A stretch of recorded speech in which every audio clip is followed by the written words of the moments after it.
Good morning दोस्तों। ठीक है, कल अपन पढ़े थे लाइट रिएक्शन, तो आज पढ़ाने जा रहे हैं आप लोग को डार्क रिएक्शन। तो सबसे पहले देखते हैं कि कल मैं आप लोग को जो भी डाउट होगा उसको आप मेरे से बेझिझक पूछ लीजिएगा। ठीक है, तो आज अपन देखते हैं डार्क रिएक्शन।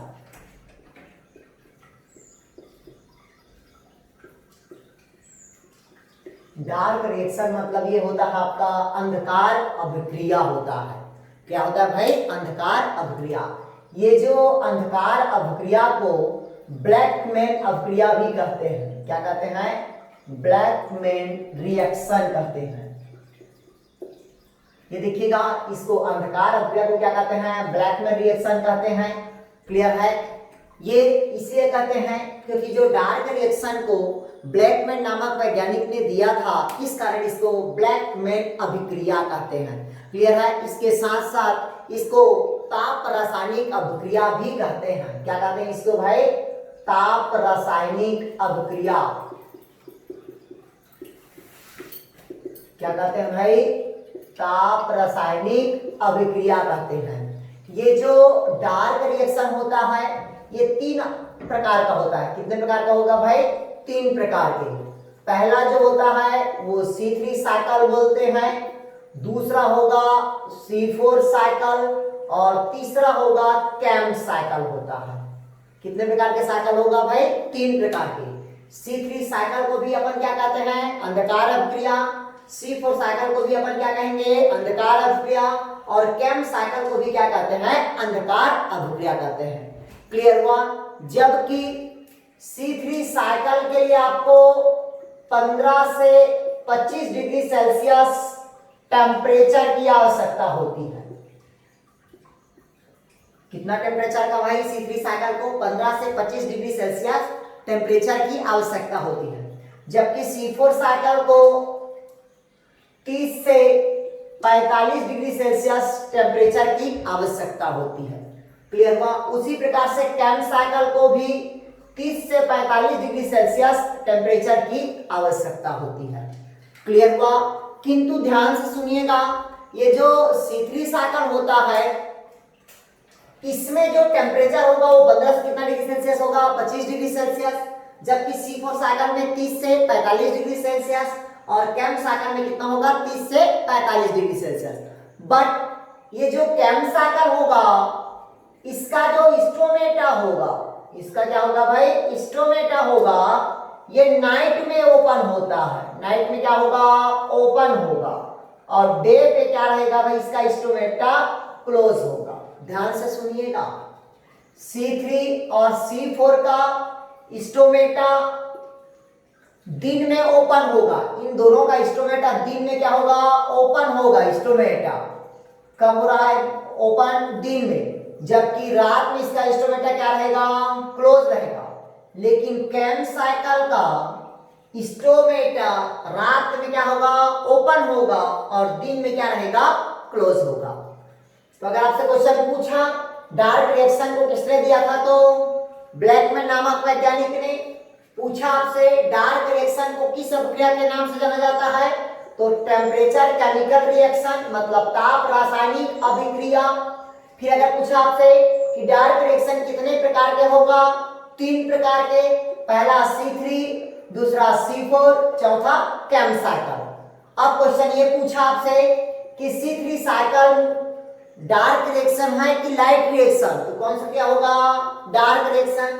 उसी प्रकार से C4 साइकिल को पूछा कि लाइट रिएक्शन है कि मतलब डार्क रिएक्शन है, तो कौन सा रिएक्शन होगा? Dark reaction. क्लियर है? अगर पूछा आपसे ऐसे कौन सा साइकिल है जिसमें स्टोमेटा रात में ओपन होता है, तो कैम साइकिल, और दिन में स्टोमेटा क्या रहेगा? इसका क्लोज होता है। क्लियर हुआ? तो पहला देखते हैं अपन डार्क रिएक्शन का C3 साइकिल को देखते हैं। इसको नोट कर लिया आप लोग।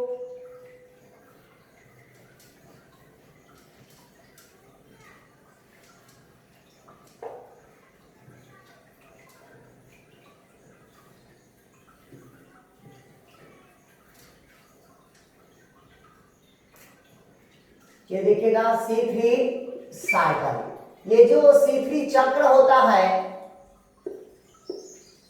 क्या होता है भाई? C3 चक्र को सर्वप्रथम मेल्विन और केल्विन नामक वैज्ञानिक ने देखा था। कौन सा नामक वैज्ञानिक ने देखा था भाई? मेल्विन और केल्विन ने।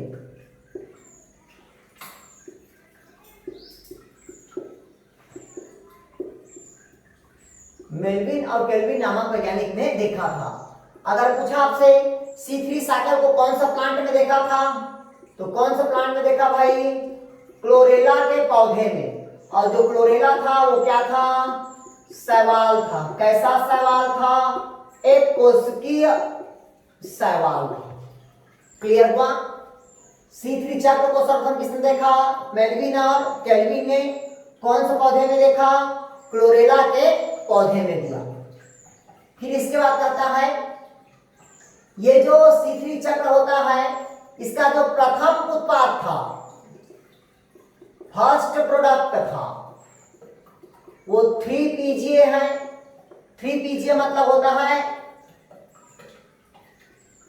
फास्फोग्लिसरिक अम्ल।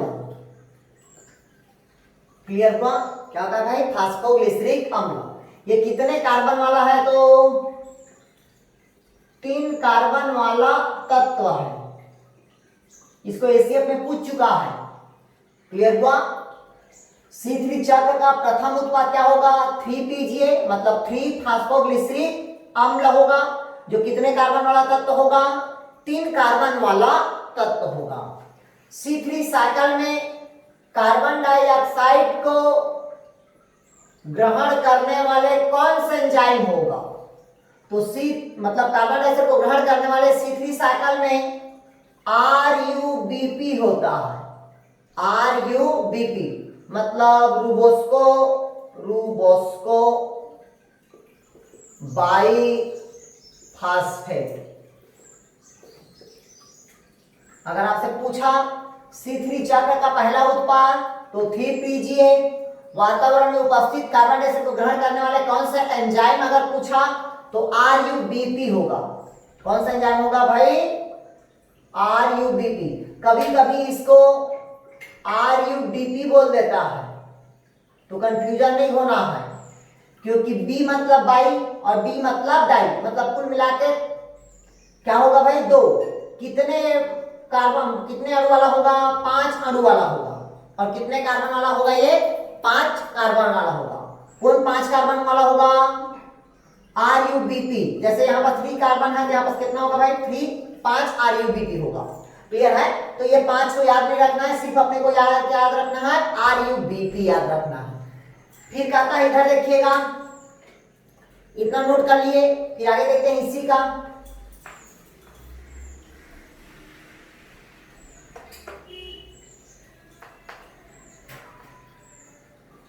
ये जो C3 चक्र होता है मतलब डार्क रिएक्शन, ये डार्क रिएक्शन क्लोरोप्लास्ट किसमें होता है? स्ट्रोमा में होता है। और इसी स्ट्रोमा में कौन सा रिएक्शन होता है भाई? आपका डार्क रिएक्शन। ध्यान से सुनिएगा, C3 चक्र कहां होता है भाई? क्लोरोप्लास्ट के स्ट्रोमा में कौन सा रिएक्शन होता है? डार्क रिएक्शन होता है, क्योंकि स्ट्रोमा में ही ऑस्मोफिलिक ड्रॉपलेट्स रहता है। ऑस्मोफिलिक ड्रॉपलेट्स मतलब जिस प्रकार से स्टार्च रहता है, उसी प्रकार से क्लोरोप्लास्ट की स्ट्रोमा में क्या होता है? ऑस्मोफिलिक ड्रॉपलेट्स होता है। C3 साइकिल मतलब कौन सा रिएक्शन है? Dark reaction. और डार्क रिएक्शन मतलब अंधकार अभिक्रिया, और अंधकार अभिक्रिया कहां होता है? तो क्लोरोप्लास्ट के स्ट्रोमा पे होता है। क्लियर हुआ यहां तक के? इसके बाद फिर देखिएगा C3 साइकिल का कि जो लाइट रिएक्शन के दौरान बनी हुई, ध्यान से सुनिएगा इसको, मतलब अंधकार अभिक्रिया कहां हुआ भाई? क्लोरोप्लास्ट के स्ट्रोमा में हुआ। जबकि प्रकाशीय अभिक्रिया मतलब लाइट रिएक्शन के दौरान बनी हुई NADPH2 और ATP का उपयोग कार्बन डाइऑक्साइड के अपचयन के लिए किया जाता है। किसके लिए किया जाता है भाई? अपचयन के लिए उपयोग किया जाता है, जिससे कार्बोहाइड्रेट का निर्माण होगा। ध्यान से सुनिएगा चीजों को। C3 चक्र क्लोरोप्लास्ट कहा जाता है भाई? स्ट्रोमा पे। जबकि प्रकाशीय अभिक्रिया के दौरान बनी हुई NADPH2 और ATP का उपयोग कार्बन डाइऑक्साइड के अपचयन के लिए किया जाता है, जिससे कार्बोहाइड्रेट का क्या होगा? निर्माण होगा। क्लियर हुआ? मतलब C3 साइकिल क्लोरोप्लास्ट कहाँ होता है भाई? स्ट्रोमा में। प्रकाशीय अभिक्रिया के दौरान बनी हुई NADPH2 और ATP का उपयोग कार्बन डाइऑक्साइड के अपचयन के लिए उपयोग किया जाता है, जिससे कार्बोहाइड्रेट का निर्माण होता है। क्लियर हुआ यहां तक के? कोई डाउट कहीं पास? अगर आपसे पूछा कि C3 चक्र में कार्बन डाइऑक्साइड का अपचयन किसके कारण होता है, तो प्रकाशीय अभिक्रिया के दौरान बनी हुई NADPH2 और ATP के कारण क्या होता है? अपचयन होता है। अगर पूछा आपसे कि C3 साइकिल कहाँ संपन्न होता है, तो पौधे के पत्तियों के क्लोरोप्लास्ट के जो स्ट्रोमा होता है वहां पास आपका C3 साइकिल क्या होता है? कंप्लीट होता है। और C3 साइकिल कौन से पौधों में संपन्न होता है? तो शीतोष्ण पौधों में संपन्न होता है। कौन से पौधे में संपन्न होगा? शीतोष्ण। जैसे चावल हो गया, कपास हो गया, सोयाबीन हो गया, हैनबेन हो गया, इन सभी पौधे में क्या होता है? C3 साइकिल आपका संपन्न होता है। कौन कौन सा पौधा बताया? चावल, कपास, सोयाबीन, हैनबेन, तंबाकू, ये सभी पौधा कौन सा है भी? आपका C3 साइकिल है। क्लियर हुआ? मतलब इन पौधे में कार्बन की संख्या कितना होता है? 3 होता है। इस कारण इस प्लांट को C3 साइकिल कहते हैं। क्लियर है? अब ध्यान से सुन लीजिएगा। कभी कभी क्वेश्चन पूछता है कि भाई जो पहला उत्पाद बना था 3PGA, इसको कैसे जाने कि 3PGA ही बना? इसके जो मापने का यंत्र होता है वो है आपका रेडियो एक्टिव ट्रेसर है। कौन सा भाई? Radio active tracer. अगर क्वेश्चन ये पूछा आपसे 3PGA को कैसे पहचाने, तो रेडियो एक्टिव ट्रेसर के थ्रू हम क्या कर सकते हैं? उसको पहचान किए। अब पूछा आपसे ये भी पूछ दिया C3 साइकिल में कि कितने कार्बन वाले रेडियो एक्टिव का उपयोग किया था, तो कार्बन 14 का उपयोग किया जाता है। आपको सबको पता है कि पुराने फासिल को ज्ञात करने के लिए कार्बन 14 एलिमेंट का ही क्या किया जाता है? उपयोग किया जाता है। क्लियर हुआ? अब देखिएगा C3 साइकिल को यार लिखते चले जाइएगा, जो C3 साइकिल का बताते जा रहा हूं उसमें। इसके बाद देखिएगा C3 साइकिल का, और ये जो C3 साइकिल होता है, एक बार में जब साइकिल चलता है एक बार, तो ये 3 ATP और 2 NADPH2 का उपयोग करता है। क्लियर है? किंतु C3 साइकिल 6 चक्र में पूर्ण होता है। कितने चक्र में पूर्ण होता है? 6 चक्र में पूर्ण होता है। कौन साइकिल? C3 cycle. जब 6 चक्र में पूर्ण होगा तो कितना ATP लगता है? 18 ATP और 12 NADPH2 का उपयोग करता है। किसको तोड़ने के लिए? 6 कार्बन डाइऑक्साइड को तोड़ने के लिए। ध्यान से सुनिएगा, क्वेश्चन को कई बार पूछ चुका है। C3 चक्र एक बार में कितना ATP का उपयोग करता है? 3 ATP और कितना NADPH2 का उपयोग करता है? 2 NADPH2 का। जबकि जो C3 चक्र होता है कितने चक्र में पूर्ण होता है? 6 चक्र में पूर्ण होता है। कितने चक्र में पूर्ण होगा? 6 चक्र में। जब 6 चक्र में पूर्ण होगा तो 6 दिया कितना हुआ? 18 ATP और 6 दूनी कितना होगा? 12 NADPH2। किसको तोड़ने के लिए? कार्बन डाइऑक्साइड को तोड़ने के लिए। जब कार्बन डाइऑक्साइड को टूटता है 18 ATP और NADPH2 के उपस्थिति में, तब कहीं जाके एक ग्लूकोज का निर्माण होता है। ध्यान से सुनिएगा, मैं पहले बता रहा हूं। एक बार में कितना एटीपी लगा, 3 एटीपी, और कितना एनएडीपीएस2 का उपयोग हुआ, 2 एनएडीपीएस2 का। जबकि ये साइकिल कितने बार चलता है, चक्र 6 चक्रों में पूरा होता है केल्विन साइकिल। तो कितना एटीपी लगता है, 18 एटीपी, और कितना एनएडीपीएस2, 12।